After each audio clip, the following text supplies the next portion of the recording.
todas as sextas-feiras, às 21h30. Hoje, estamos retomando o estudo da mediunidade curadora nas obras de Allan Kardec. Boa noite, meu caro amigo André Sobreiro, o homem de Severínia. Faça suas saudações e, por gentileza, já emenda a prece. Boa noite, Deja. Boa noite, amigos. Que bom estarmos aqui mais uma vez para o estudo desses textos sobre a mediunidade curadora, colaborando no entendimento dessa faculdade tão peculiar e, ao mesmo tempo, tão bonita, né? Possibilita a alguns, aqueles que se esforçam, a possibilidade de colaboração. Peço a todos, então, que vamos diminuir um pouquinho a percepção do mundo exterior. Hora de voltarmos para dentro. Esquecer o que aconteceu durante o dia. Esquecer os planos para o fim de semana. Focar o entendimento da doutrina espírita e as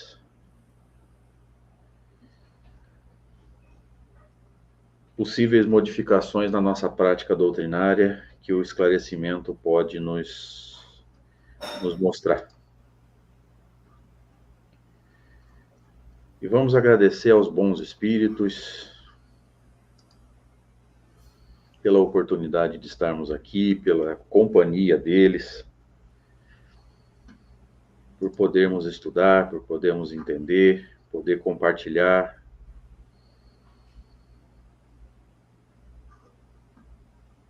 Que é sempre, ou deveria ser sempre, o objetivo do expositor e do estudante de doutrina espírita.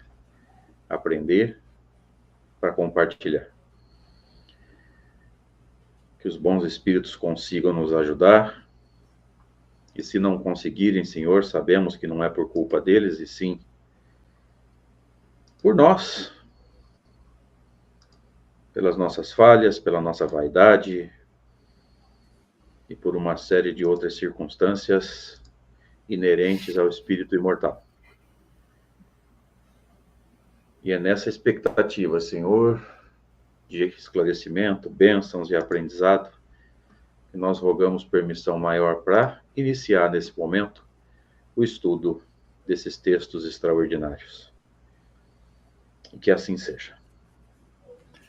Assim seja.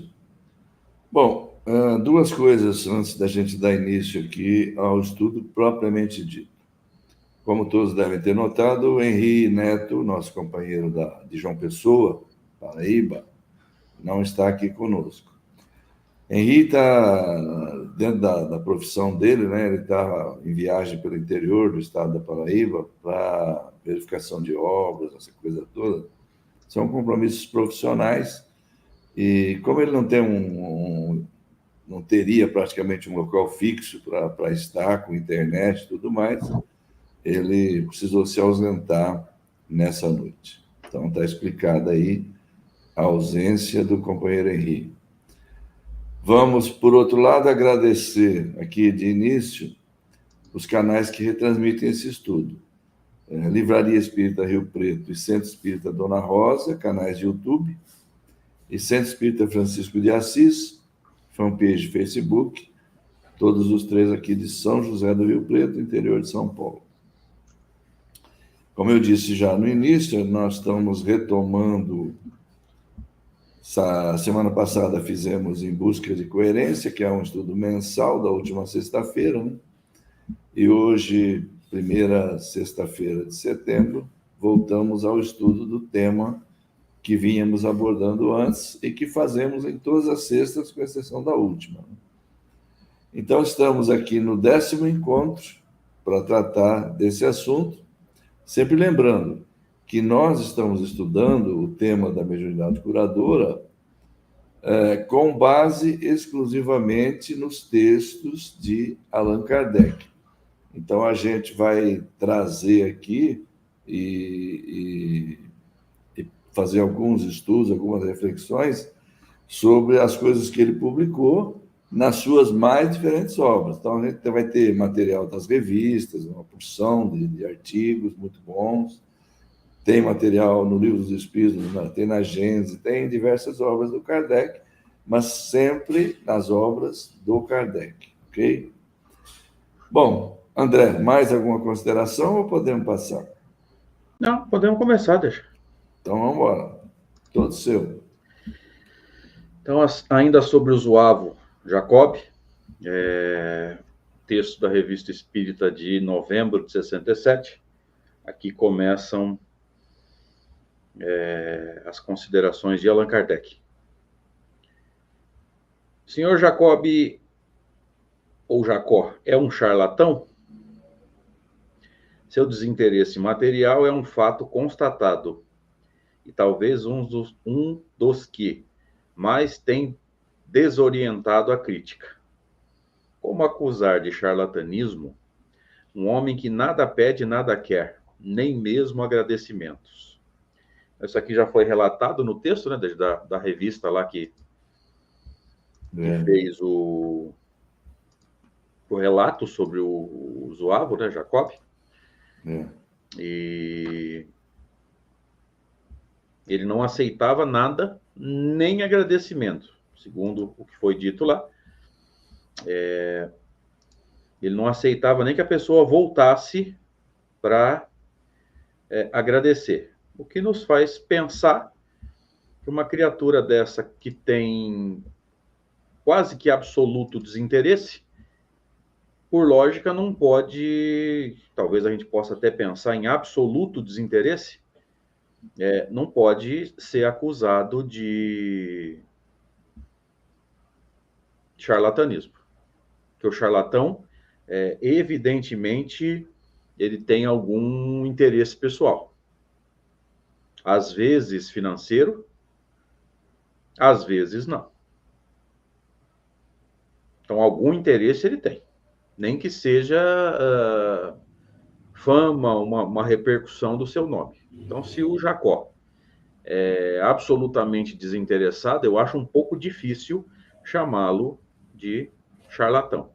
Deja, quer fazer algum comentário? Depois eu leio a outra parte? Não, pode seguir, André, por favor. Então, vamos lá. Qual seria, pois, o seu móvel? Móvel aqui no sentido de objetivo.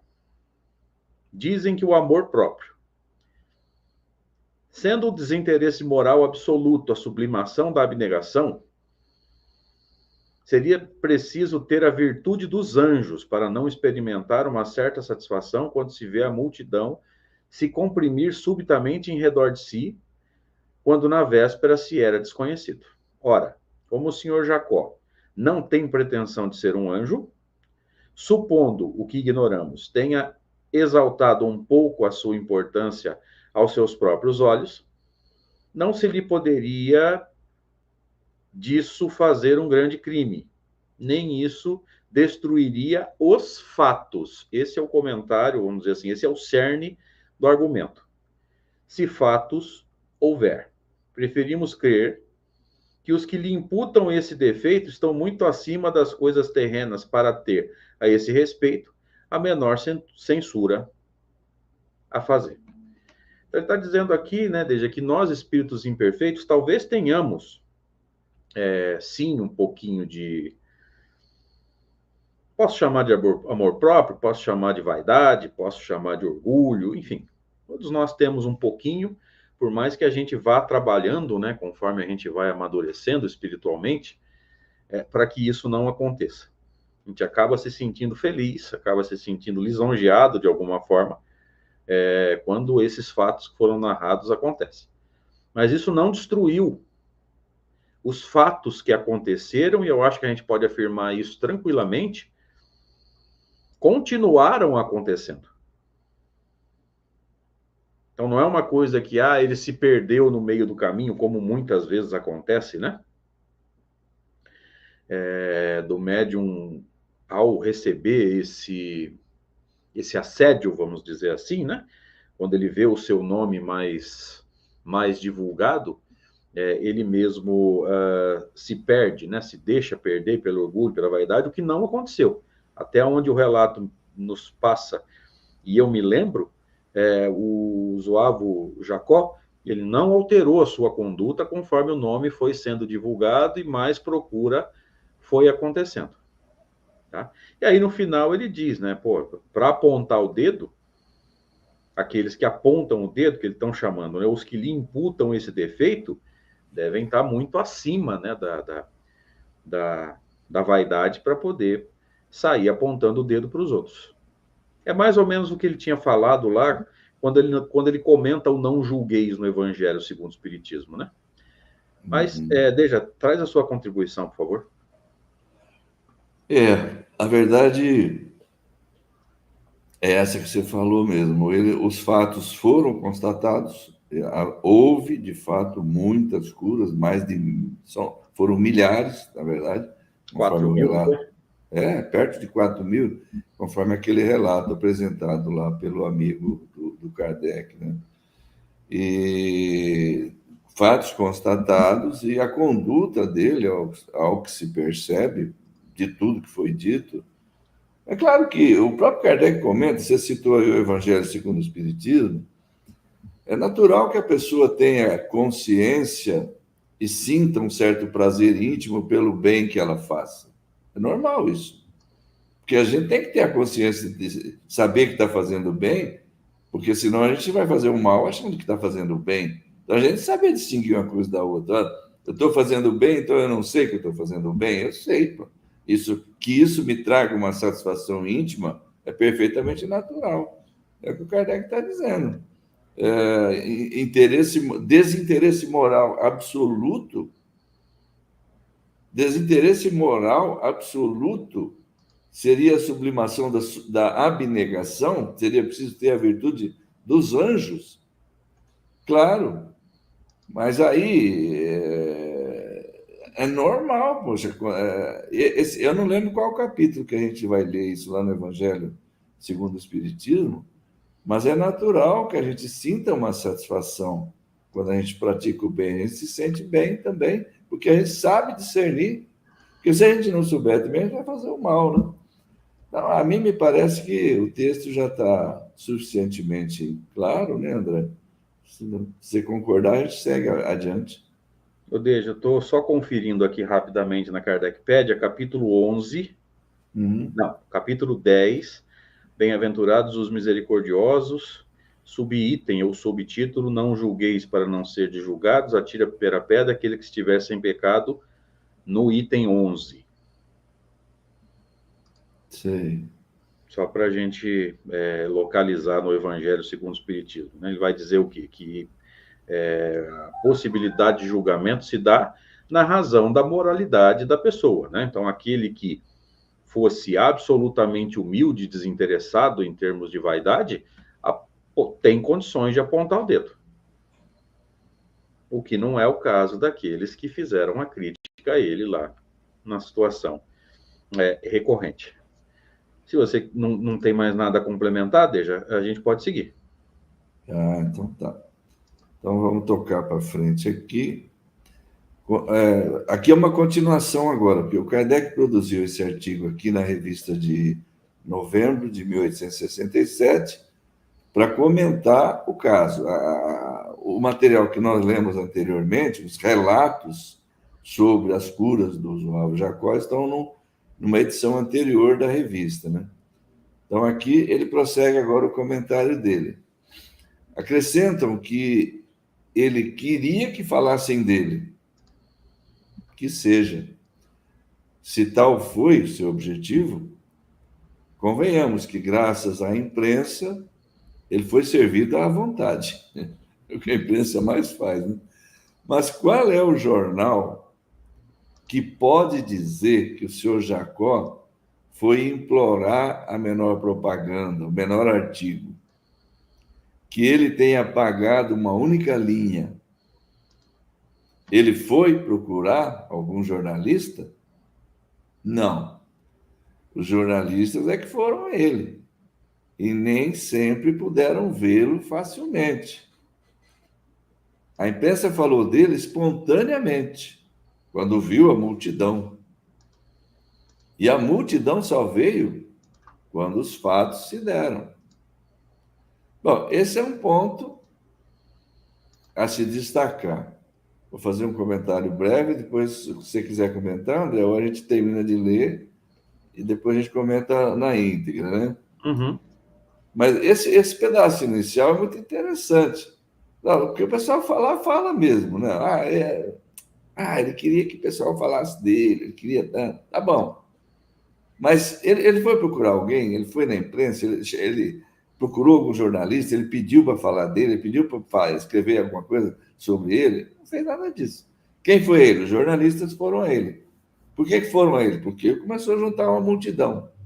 Por que começou a juntar uma multidão? Porque os fatos começaram a ocorrer, todo mundo viu, várias curas se realizaram, e quando isso acontece, é normal que as pessoas afluam, que elas venham, principalmente aquelas que estão em sofrimento, é natural. Quem está sofrendo, quem está sentindo a dor, quem está passando por alguma dificuldade, anseia por resolver o problema, anseia por ficar livre do problema. Então, à medida que as coisas vão acontecendo, começa a se propagar uma ideia, até um sujeito aí que está curando, tal, fulano de tal foi curado, fulano de tal foi curado, eu vi, tal, tal. Tá bom, então vamos lá, ué. Não custa nada. E nisso, a coisa cresce. Só que os fatos foram constatados, né? Bom, vamos seguir aqui. Ele cura todas as doenças? Não só não as cura todas, mas de dois indivíduos atingidos pelo mesmo mal, muitas vezes cura um e nada faz pelo outro. Ele nunca sabe de antemão se curará um doente, por isso nunca promete nada. Ora, sabe-se que os charlatães não são avaros em promessas. Claro, o charlatão promete ao contrário, igual político em campanha, né? A cura é devida às afinidades fluídicas que se manifestam instantaneamente como um choque elétrico e que não podem ser pré-determinadas. Então, o que acontecia? Bom, primeira coisa, ele curou todo mundo? Não, não curou todo mundo. E a gente se lembra, eu acho que até o André já mencionou isso aqui no encontro anterior, que segundo os relatos evangélicos, o próprio Jesus não curou a todos, porque a gente sabe que esse negócio de cura depende de alguns fatores que, se dependesse de Jesus, ele curaria, mas não dependia só dele. Então, a gente sabe que essas questões elas estão ligadas a ocorrências anteriores, necessidades provacionais do próprio indivíduo. Há uma série de fatores ligados a isso e que muitas vezes são decorrentes da própria escolha do espírito antes da encarnação, porque ele sabe, perdão, ele sabe que aquilo seria benéfico a ele. Então, intervir com isso, mesmo tendo esse poder, seria privar a pessoa de passar por uma situação, por uma provação, por uma experiência que será útil ao progresso dele. Ele precisa daquilo. É algo que ele próprio pediu, uma luta que ele pediu para sustentar. Então, livrá-lo dela talvez o prejudique ao invés de beneficiá-lo, né? Agora, tem um detalhe ainda mais interessante, que é o que ele fala depois. Se ele tinha diante dele dois indivíduos com o mesmíssimo problema, podia acontecer de curar um e o outro não, mas pelo mesmo motivo. O motivo é o mesmo. Um estava em condições de ser curado, o outro não. A doença é a mesma. Se o remédio é bom para um, por que não é bom para outro? Não é. Não era essa a situação, porque a cura mediúnica, ela tem, como nós já comentamos, ela gira em torno como ele fala no parágrafo, na linha final, aí ele fala, nas linhas finais, né? Essas curas fluídicas, elas têm fatores determinantes, elas têm condições para se realizarem, fusões fluídicas que muitas vezes não dão certo, enfim, há todo um conjunto de coisas ao redor disso. Agora, o que ele fala em seguida, ele nunca sabe de antemão se vai curar ou não. Então ele não promete, ele nunca prometia nada. Lá vem aqui que eu curo. Não, nunca falou isso.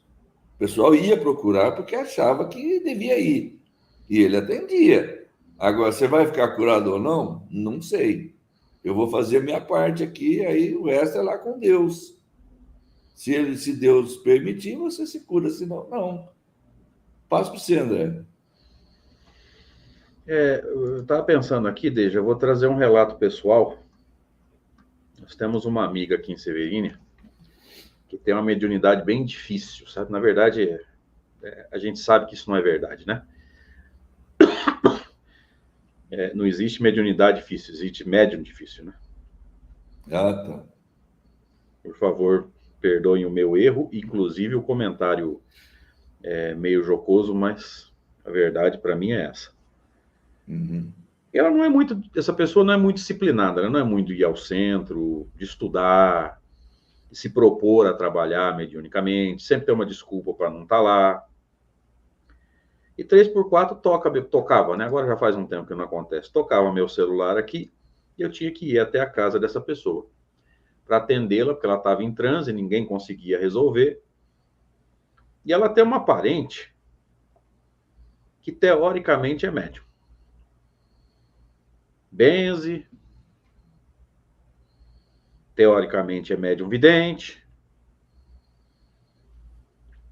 E quando eu estava fazendo atendimento, ela me interrompia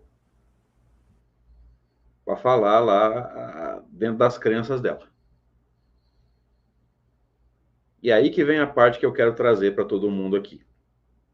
No final, quando a gente já conseguiu, né, convencer o espírito a deixar a médium em paz, a médium voltou do transe, né, a gente deu uma água fluidificada para ela. Essa parente falou assim, não, mas eu resolvo isso aí. E falar isso para mim né? Eu geralmente não retruco, não, mas eu penso, né? Mas peraí. Só que eu saiba, essa médium tem problemas mediúnicos faz mais de 20 anos. Isso que eu sei e que eu conheço. Se ela resolve, por que não resolveu ainda? E é parente dela. Você está vendo o tamanho da abobrinha? Por que eu associei? Agora eu vou trazer.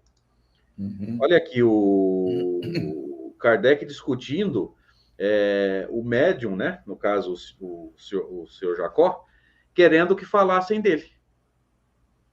Vou sintetizar agora, né? A vaidade de querer se colocar em evidência que o Jacó não tinha.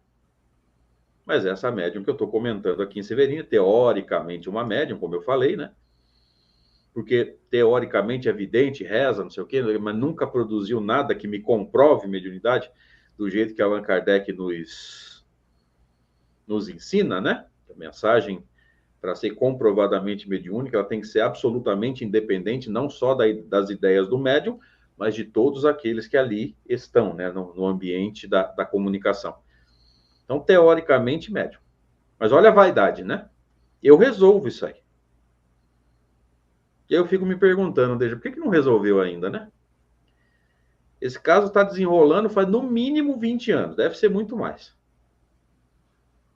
Como que resolve se não resolveu ainda? É comum isso, né? Então, joga isso para o caso agora, até porque, óbvio, que eu não vim aqui ficar falando do pessoal aqui da minha cidade, né? É essa vaidade de querer aparecer, de querer ser melhor do que os outros, de querer aparecer em que não é, quando não é a sua hora de estar em evidência, que o Zuavo não tinha. E é o que Kardec está trazendo para a gente nesse texto que nós comentamos agora. Ele nunca procurou imprensa, nunca gastou uma linha, nunca pagou uma linha para que se falasse dele. A gente sabe que muitas vezes as matérias são pagas. Você paga para falar aquilo que te interessa. E tem jornal que faz isso, tem revista que faz isso, tem site que faz isso, né, mais modernamente. Uhum. E o Jacó não fez nada disso. Então, como é que ele pode ser charlatão, né? E aí, na segunda parte, deixa voltando aqui para o texto, ele também não promete cura. Como você falou muito bem, ele nunca falou, ó, vai lá que eu vou dar um jeito nisso. Aliás, encaixando com o que eu falei agora há pouco, né, com o caso que eu comentei, qualquer pessoa que diz isso, né, vai lá que dá certo, vai lá que eu dou um jeito, vai lá que eu te curo, vai lá que vai dar certo a manifestação, ele já mostra que ele é um pseudo-sábio, ele já mostra que ele é um charlatão. Exatamente. Porque nós aprendemos isso em Kardec muito claro e muito tranquilamente, gente. Toda pessoa que garante manifestação de espírito não pode ser bem intencionado, porque você não tem como garantir. Se o espírito falar, não vou me comunicar, ele não vai se comunicar. E muitas vezes ele até quer se comunicar, mas por algum motivo que não cabe discutir aqui, não vai acontecer, não tem permissão, etc, etc. Então já seria, se qualquer um que faça isso, né, vai lá que eu resolvo, vai lá que eu curo, vai lá que eu dou um jeito, né, eu vou trazer a comunicação do seu parente, ele já mostra o caráter dele, já mostra o quanto ele não entende o que o espiritismo faz, né, porque não se garante comunicação mediúnica, porque a gente não sabe se os espíritos vão querer realmente se manifestar. Mais alguma coisa, Deixa? Não, não, eu queria até agradecer a Nélide, porque ela trouxe aqui exatamente o texto que eu queria lembrar. É bom ter esse pessoal aí ajudando. Obrigado aí, Nélide. E a Nélide tem acompanhado algumas coisas aí, ela estuda para valer, viu? Não, ela participa, inclusive, aí nas lives, né, do Fábio, né? Pois é, né? É esse mesmo. Eu só não lembrava exatamente o capítulo, né? Você foi precisa. Desde que tal satisfação se exteriorize para colher elogios, aí já estraga um pouquinho da coisa, né? Degenera em amor próprio, né? A vaidade aflora. Agora, você experimentar uma satisfação íntima no coração por estar fazendo o bem é perfeitamente normal. É isso que o texto tá dizendo aí. Agora, quando a gente começa a contar para os outros o bem que nós fizemos, para que os outros vejam que a gente é bom, que a gente faz o bem e recebe elogios, aí a coisa já começa a complicar. É isso mesmo que eu queria lembrar. Valeu aí. André, terminamos aquilo lá? Só um minutinho, Deja. Quando ele fala aqui, ó, ele traz, né, no texto que a Nelly nos ofereceu, Ah, tem uma instrução, vamos dizer assim, muito clara, né? Admito de boa mente que o homem que pratica o bem experimenta uma satisfação íntima em seu coração. Agora vem o que nos interessa. Mas, desde que tal satisfação se exteriorize isso. para colher elogios, degenera em amor próprio. Então, não tem problema você ficar feliz de ter feito bem. Até normal, né? Agora, quando isso, de alguma forma, vai ser convertido em elogio, é outra história. A vaidade não está no sentir-se bem, sentir-se feliz ao fazer o bem. A vaidade está na exteriorização, que busca os elogios.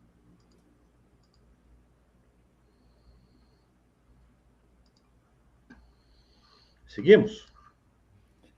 Maravilha, meu amigo. É isso aí. Vamos tocar para o seguinte. Agora é seu, né? Vamos lá. Ele é dotado do poder sobrenatural? Voltamos ao tempo dos milagres? Perguntai a ele mesmo, e ele vos responderá que em suas curas nada há de sobrenatural, nem de miraculoso. Que ele é dotado de um poder fluídico, independente de sua vontade, que se manifesta com mais ou menos energia, energia aqui é no sentido de potência, tá? Força, conforme as circunstâncias e o meio onde ele se encontra. Que o fluido que ele emite cura certas doenças em certas pessoas, sem que ele saiba por quê e como. Quando há aquelas que pretendem que essa faculdade é um presente do diabo, Quanto podemos... àqueles. Hã? Quanto àqueles que Sim. pretendem... Que essa faculdade é um presente do diabo, podemos responder-lhes que, considerando-se que ela só se exerce para o bem, é preciso admitir que o diabo tem bons momentos, dos quais é bom tirar proveito. Também se lhes pode perguntar, que diferença existe entre as curas do príncipe de Jesus. Aí complica, hein? O Relohe e as do zoavo Jacó, para que umas sejam reputadas santas e milagrosas e as outras diabólicas. Passemos sobre essa questão que nestes tempos, já não pode ser levada a sério. Então, tem alguns argumentos aqui, né, Deja, que podem ter sido usados por quem não gostava da situação, mas que Kardec rebate um por um. Primeiro, ele é dotado de um poder sobrenatural, voltamos aos tempos do milagre. É interessante notar aqui, porque naturalmente a gente vai lembrar do texto do Livro dos Médiuns, né, no segundo capítulo, da primeira parte, do maravilhoso, sobrenatural, dizendo o quê? Que não há nada maravilhoso no sentido de ser miraculoso, sobrenatural. Mas o que cabe aqui é a gente entender o seguinte: perguntai a ele mesmo e ele vos responderá que em suas curas nada há de sobrenatural. Então, o próprio zoavo sabia que não era sobrenatural. Que ele é dotado, ele sabia, de um poder fluídico independente de sua vontade. Aqui a gente precisa entender. Não é independente de vontade na hora de usar. É independente de vontade de ter ou não ter o poder fluídico. Poder entre aspas, tá, gente? Então, entenda aqui, pelo amor de Deus, esse independente da sua vontade não é no momento do uso, é de trazer ou não a faculdade curadora, tá? Porque senão perde todo o sentido. Que se manifesta com mais ou menos energia, subentenda-se, com mais ou menos potência, com mais ou menos força, conforme as circunstâncias e o meio onde ele se encontra. Porque aí envolve, como o Deja falou, uma série de fatores. A pessoa está pronta para ser curada? O ambiente fluídico está em condições de oferecer os melhores fluidos? Tem muita gente assistindo? Quem são esses que estão assistindo? São pessoas assim preparadas, com bons fluidos, com bons pensamentos, são curiosos. Olha que interessante. O fluido que ele emite cura certas doenças em certas pessoas. Foi o que foi falado no slide anterior por Kardec, né, Deixa?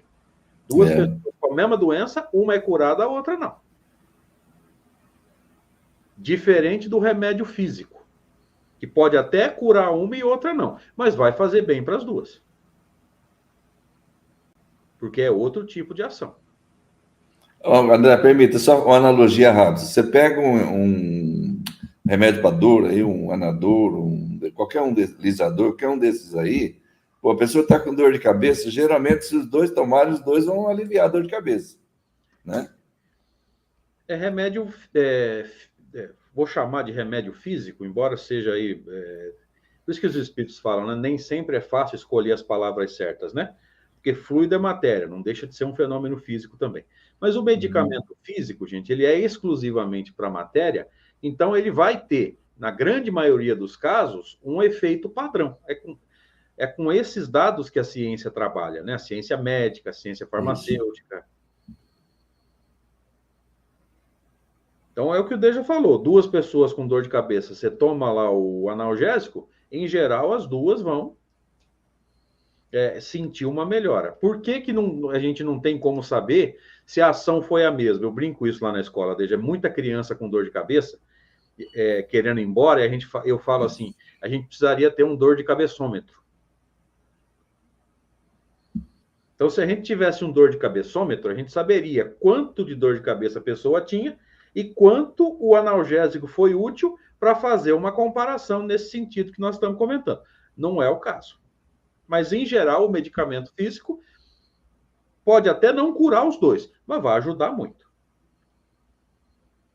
Para ação fluídica já é diferente, gente. Você pode curar um e pode fazer muito pouca coisa pelo outro, por uma série de motivos, como o D já falou, uma série de circunstâncias, como o D já falou muito bem, até agora há pouco. E olha que interessante, Deja, sem que ele saiba por quê e como. Veja, ele não é um estudioso, gente, ele é um prático. Uhum. Ele tem a capacidade, ele vai lá, ajuda, mas ele não é alguém que vai ficar se dedicando a estudo. Talvez até ajudasse, mas não era o caso, né? Veja. A gente percebe que ele é o médium curador, ele é o próprio médium curador, né? Então, as coisas se passam por intermédio dele, porque ele reúne as condições necessárias para isso, mas o Kardec está fazendo as ponderações, colocando os pontos, os pingos nos is, né? Colocando as coisas nos devidos lugares, né? Ele tem algum poder sobrenatural? Coisa milagrosa? Não. O Espiritismo explica, e o próprio Zouave também sabia disso. Ele já sabia que ele não fazia milagre nenhum. Ele falava, inclusive, isso, né? Agora, dotado de um poder fluídico, independente de sua vontade, o André deu a explicação, que se manifesta com mais ou menos energia, com mais ou menos força, digamos assim, né? Mas a gente sabe que o fluido é movimentado com mais, a propulsão é maior, digamos assim, a força de propulsão é maior em função do fator vontade. Então, veja bem, vontade aqui, independente da sua vontade, é que aquele fluido, não foi ele que pediu, é aquilo que o André acabou de explicar. Ele tem isso daí, pronto, não é que ele queira, que ele não queira. Agora, o resultado da ação fluídica depende muito da vontade, e nós todos sabemos disso. Uma é a qualidade dos fluidos, que depende dos nossos sentimentos, porque nós qualificamos o nosso fluido. E no caso dele, como médium curador, ele já fazia muito de não prejudicar a qualidade dos fluidos dos espíritos. Porque o que acontece de um modo geral é que o médium curador é assistido por bons espíritos. Então, os fluidos destes é que têm uma qualidade muito melhor ainda, né? E ele é o intermediário. Agora, a vontade é um fator preponderante na força propulsora desse fluido. Ele já faz muito se ele não atrapalhar a qualidade dos fluidos. Agora, veja só, conforme as circunstâncias e o meio onde ele se encontra. Vai depender muito, como o André já falou também, das pessoas que estão presentes por ali, que pode, por vezes, atrapalhar com seus pensamentos. Sabe aquela coisa, quanto menos gente em volta para atrapalhar, melhor. Esse é o tipo de coisa que funciona assim. Se for para ajudar, ótimo. Agora, a quantidade de pessoas, às vezes, se ela for maior, ela propicia, se for uma coisa descontrolada, digamos assim, ou não controlada, propicia a presença de pessoas negativas. E a gente sabe que pessoas negativas, nesses processos, elas atrapalham e atrapalham muito, né? Agora, a segunda parte aí é aquela velha coisa de sempre. Jesus foi vítima disso também, né? O pessoal da época, os adversários ali, fariseus, etc., diziam lá que aquilo que ele fazia por Beelzebub, ou fazia pelo diabo, ou qualquer que seja, né? O nome que se queira dar, mas ele fazia curas, por exemplo. Isso ele faz, é o diabo que faz. A velha acusação é essa aqui, é de sempre. Com os Zuavo faziam a mesma coisa. Aí o Kardec argumenta como o próprio Jesus argumentou na época, com o pessoal de lá. Uma casa dividida contra si mesma não subsiste. Então, se o diabo está fazendo, se eu faço essas curas em nome do diabo, então, ou de duas uma, né? Ou o diabo se tornou bom e agora ele está fazendo coisas boas, ou então isso não faz o menor sentido. É o caso do Zoavo aqui. O Kardec faz o mesmo comentário lá. Considerando que o que ele fazia era para o bem, que ele só beneficiava pessoas, só fazia coisas boas para as pessoas, é preciso admitir que o diabo tem seus momentos bons, hein? Em que ele costuma fazer o bem. Agora, é preciso saber que hora que é essa para tirar proveito dela, né? Será que hoje ele está de bom humor? Então, vamos lá, né? Agora, essa comparação que ele faz com o príncipe de Hohenlohe, nossa senhora, eu suponho que seja essa a pronúncia, mas não tenho a menor ideia. É que o príncipe, na época, veja bem, a diferença de conceituação perante a opinião pública, perante os jornalistas, etc., os críticos, né? Um era uma autoridade religiosa, lá, sei lá o quê, né? Um príncipe. Depois ele vai ser mais bem qualificado, porque a gente vai trazer o caso dele também. A gente está trazendo aqui casos ligeiramente diferentes uns dos outros, né? Para apresentar a coisa de uma forma mais completa. E esse príncipe também vai aparecer um caso dele daqui a pouco. É que ele tinha uma posição social, era uma figura mais proeminente, de mais prestígio, mas ele também era um curador. Também se faziam curas por intermédio dele, né? Só que aí o que o Kardec está ponderando aqui? Então lá sim, lá a coisa é boa, santa, é milagrosa, etc. As do Zuavo são diabólicas, porque ele não era nenhuma autoridade religiosa, reputavam ele como um espírita, né? E aí isso já não era uma boa coisa, na opinião, né, geral ali, e assim por diante, né? Aí o Kardec joga a pá de cal em cima ali, né? Vamos largar isso para lá, porque já não dá nem para levar a sério esse tipo de coisa, né?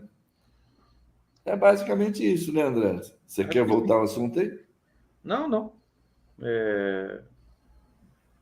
Essa parte eu achei interessante também, né, Deja? Por que o príncipe desse lugar é que eu não uso nem tentar pronunciar de novo, a cura dele, né, nos dá a entender que também era um médium curador, ou pelo menos um bom magnetizador, dá a entender que promovia curas.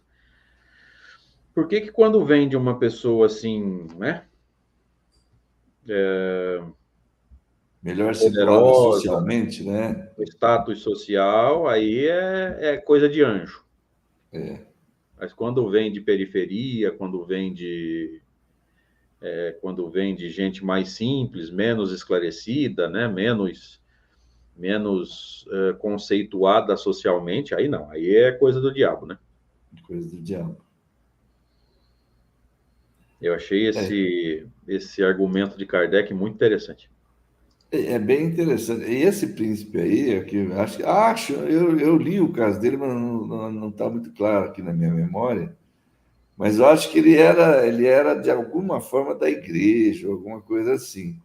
Então, daí, é aquela coisa lá, o que se passa lá é coisa santa. Pelo menos era assim que era visto, né? Agora, esse outro não, esse outro era um sujeito qualquer, tido como espírita, né? Lá, um médium espírita, lá, pronto. Só isso já acabava com a reputação do cidadão, né? Bom, tocamos. Sempre.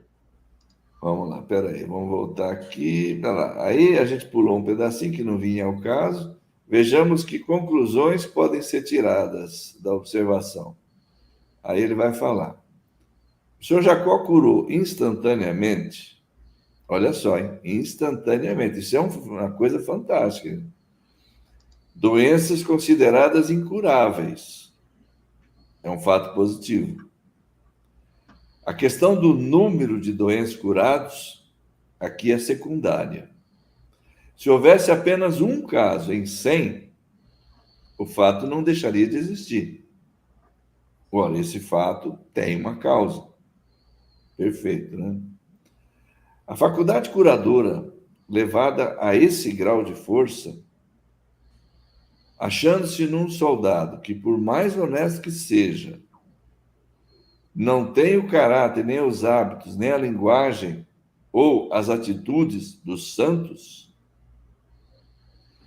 que é exercida fora de toda forma ou aparato místico, nas mais vulgares e nas mais prosaicas condições, que, além disso, achando-se em diferentes graus numa porção de outras pessoas, nos heréticos, como nos muçulmanos, nos hindus, nos budistas, etc., exclui a ideia de milagres no sentido litúrgico da palavra.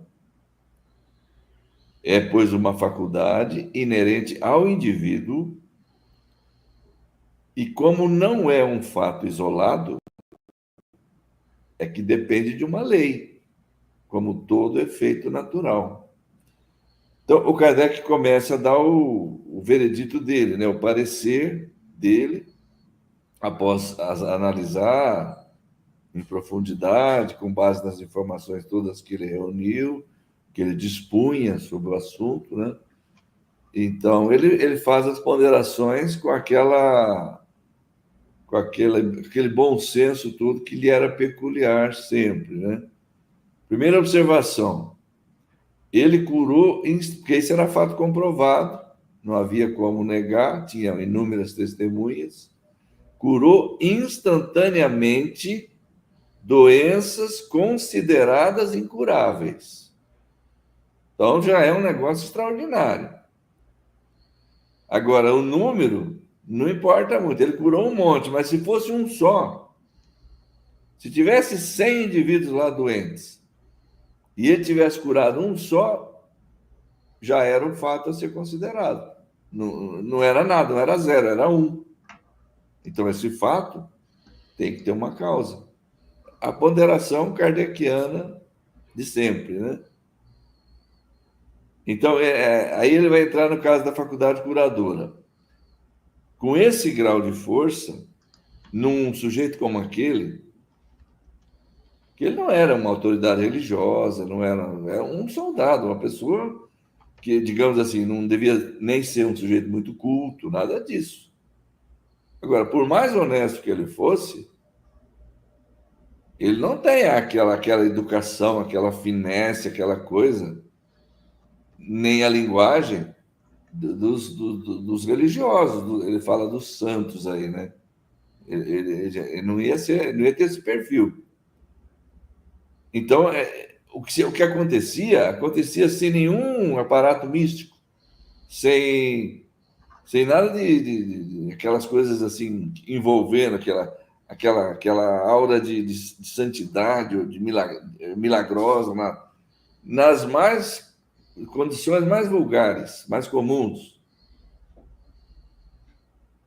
E outra, essa mesma faculdade existindo como existia, mesmo em diferentes graus, em muitas outras pessoas, e até pessoas heréticas, não religiosas, mas também em muçulmanos, em hindus, sem escolher a crença religiosa, coisa assim, como quer dizer assim para nós, isso aí é da pessoa, é o mérito dela, não depende da religião que ela tem, de nada disso. Então, isso exclui a ideia de milagre no sentido litúrgico que a palavra possa ter. Então, é uma faculdade inerente ao indivíduo. E como não é um fato isolado, isso deve ter uma lei que explica.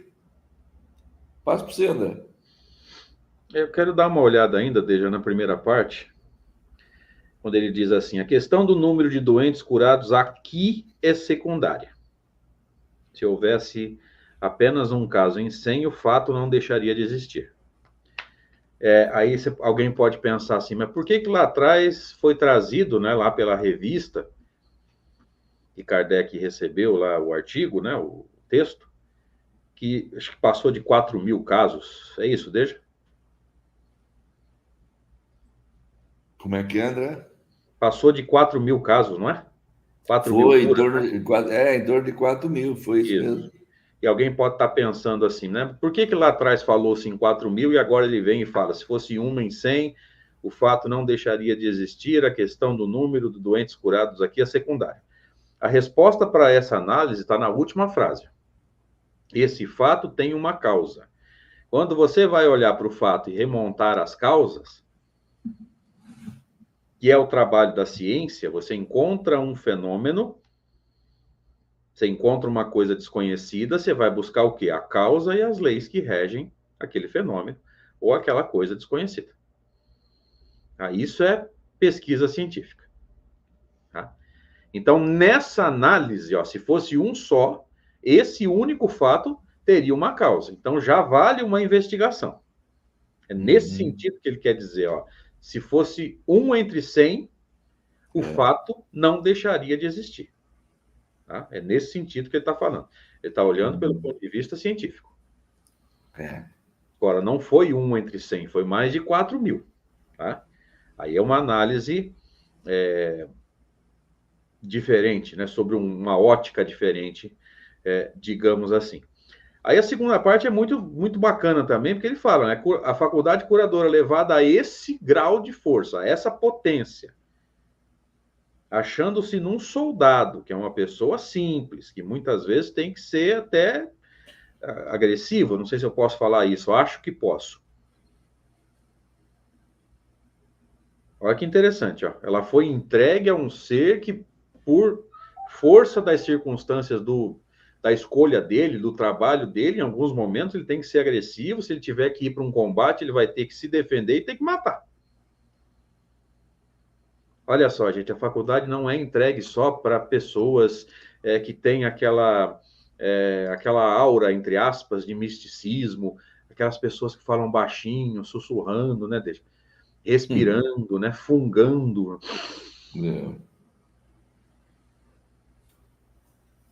Eu gosto muito de falar sobre isso quando eu faço palestra sobre passe. O povo adora um passista que funga, né? Nossa, esse é o melhor. Não, esse é o cara. Esse aí cura até o HIV em estado terminal. Veja, ele não tem aura, não tem aquela coisa mística, né? Não tem aquela aparência mística. Gente, é um soldado.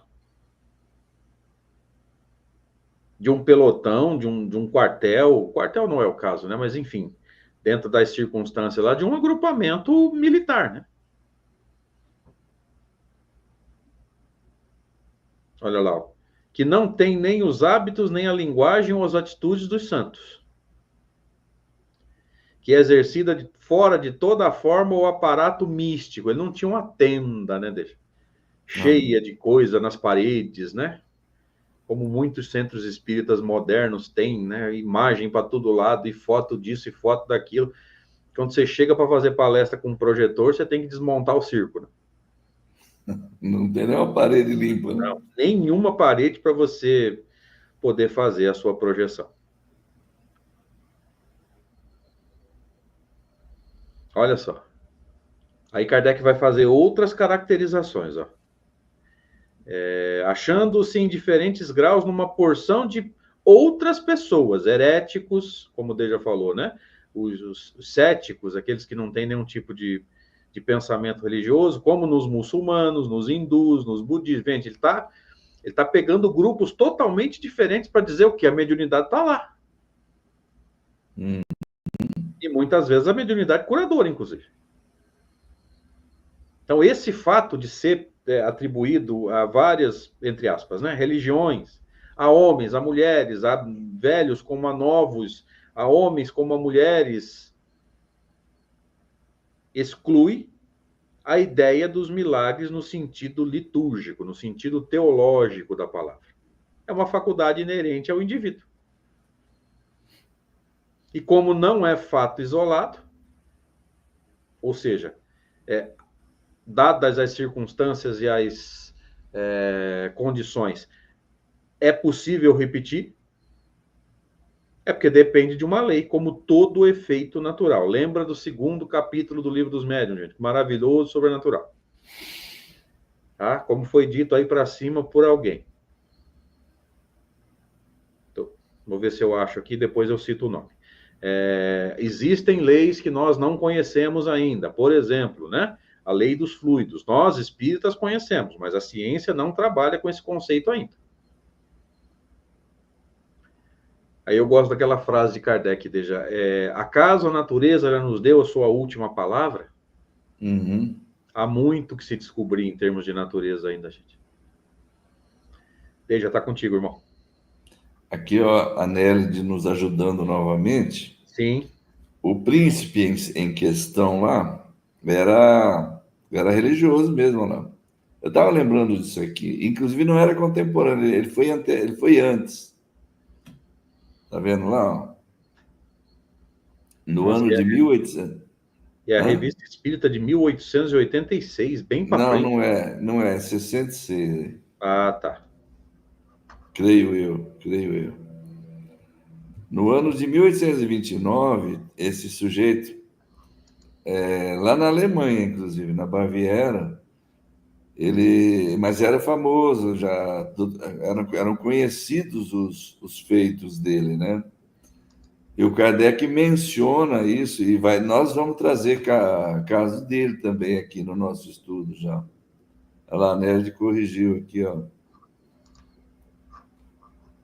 Eu estava 66 mesmo. pensando aqui, né? Porque Kardec desencarna em 1869. 69, 69. Daí para frente a Revista Espírita até continua, mas na mão de outras pessoas. Foi 1886. Ixi, foi longe. Tá meio esquisito, mas, né? Podia ser. Não, não quer, não é impossível, né? Tá. Mas valeu aí, Nerd. Obrigado de novo. Você está Obrigado mesmo. Excelente ajudando muito colaboração. aqui. É muito bom. André, são 8 não, são 10h27. Isso. Vamos dar uma olhada Temos, no próximo, deixa. vamos dar uma olhadinha no próximo? É seu agora. Então vamos dar uma passada nele, depois a gente volta e recomenta ele na próxima. Beleza. A cura é obtida sem o emprego de qualquer remédio, portanto, é devida a uma influência oculta. E porque se trata de um resultado efetivo, material, que é o que ele chama de positivo nos slides anteriores, Uhum. e que o nada não pode produzir alguma coisa, essa influência necessariamente deve ser alguma coisa material.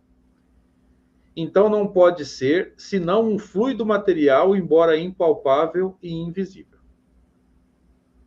Senhor Jacó, não tocando no doente, não fazendo mesmo nenhum passe magnético, o fluido não pode ter por motor e propulsor senão a vontade. Veja, não há toque. Então não há transmissão por toque. Ora, não sendo a vontade um atributo da alma, da Da matéria, matéria. desculpa, só pode emanar do espírito. É, pois, o fluido que age sobre o impulso do espírito. Isso aqui a gente já tinha estudado, né? Isso aqui vai culminar lá naquele texto da Gênese, né? No capítulo 14 dos fluidos. Sendo a maioria das doenças curadas por esse meio, aquelas contra as quais a ciência é impotente, no caso aqui está falando da maioria das doenças curadas por ele, né? Pelo zoavo. Uhum. Há, então, agentes curativos mais poderosos que os da medicina ordinária. Esses fenômenos são, por consequência, a revelação de leis desconhecidas pela ciência, só complementando, desconhecidas até hoje. Assim, muito superficialmente faladas, porque dizem que existem estudos na USP sobre passe, mas, gente, vai com calma com isso aí, tá? Porque, segundo amigos meus que são professores universitários, a pesquisa tem falhas, tá? No método de pesquisa. Em presença de fatos patentes, é mais prudente duvidar do que negar. Tais são as conclusões a que forçosamente chega todo observador imparcial. Então vamos pegar alguma coisa aqui, desde no próximo a gente volta com mais, no próximo estudo, né, a gente volta a ele com mais profundidade. Veja que ele curou coisas que a ciência não consegue, não conseguia na época. Então esse fluido tem propriedades mais potentes e ao mesmo tempo mais abrangentes do que os medicamentos tinham na época e do que a ciência conhecia em termos de medicamentos materiais, né? Veja que essa transformação do fluido, essas propriedades do fluido, somados à vontade, e no caso aqui a vontade é do médium, né? É do magnetizador, que a vontade do espírito, evidentemente, sempre vai haver. É a vontade do médium, né? Após a combinação fluídica que vai dar esse impulso, é que faz essa diferença, né, Deja? Exatamente. E aí, André, uma curiosidade apenas. Hoje nós não vamos esticar, depois a gente vai retomar, mas só uma curiosidade aqui. Para os mais radicais aí que dizem que o Kardec nunca usou a palavra passe, tá aí, ó. Verdade, não tinha pensado nisso. Eu já escutei muita gente falando, mas o Kardec nunca falou em passe. Falou sim.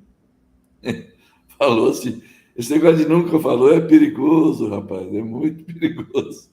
E principalmente, né, Deja, quando se fala sem fundamento, né? Porque tá aí, ó. Tá na Revista Espírita, né?